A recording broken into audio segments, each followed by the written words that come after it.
எதுவுமே நம்ம ஹெல்ப் பண்றதுக்கு ஆளே இல்லைன்னு நினைக்கக்கூடியவர்களுக்கு இந்த வசியமை ஒரு வரப்பிரசாதம். இந்த வசியமை சும்மா சோட்டா தான், சின்ன தானே, பாயிட்ட போட்டு போலாம், ஏதாவது ஒரு காரியம் ஆகும்னா இங்க வைக்கலாம்.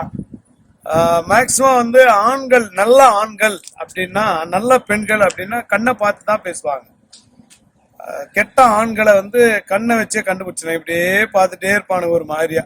அவன் கெட்ட ஆண்கள் அப்படின்னு அர்த்தம். கண்ணை பார்த்து பேசுறவங்க தான் உண்மையான ஆண்மகன் அப்படின்னு சொல்லுவாங்க. இந்த மை வந்து கண்ணை பார்த்து, இந்த மையை வச்சுட்டு போய் கண்ணை யார் பார்க்கறானோ எதிரி உங்க பக்கம் சைலண்ட் ஆயிடுவான். அதாவது இந்த இதுல சொல்லுவாங்கல்ல, இல்ல கண்ணால மயக்கிறல அப்படின்னு. ஒவ்வொருத்தருடைய கண்ணுக்கும் பவர் உண்டு.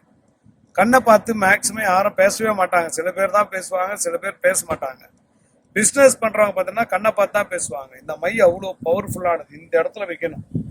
சிவனுக்கு உண்டான ஒரு பவர் இந்த இடத்துல இருக்கும். அம்மன் வசியமை இத்தனை நாளா நடக்கும், அத்தனை நாள் நடக்குன்னு பொய் சொல்லிலாம் ஏமாத்தலாம் விற்கவே மாட்டோம். ஒரு பொருளை கூட நடக்கும். நீ சொல்றதுக்கு நீ யாரா அப்படின்னு கடவுளே கேட்பாரு. இத்தனை நாள் நடக்கும், அத்தனை நாள் நடக்குன்னு. ஏன்னா இது தெய்வ பொருள். தெய்வத்துடைய அனுகிரகம் இருந்தாதான் இந்த பொருளே நீங்க வாங்க முடியும். இல்லாட்டி சாமியார்களை தேடி தேடி சுத்திக்கிட்டே இருப்பீங்க. வாழ்க்கை ஃபுல்லா குடும்பத்துல நிம்மதி இல்லாம கத்திக்கிட்டே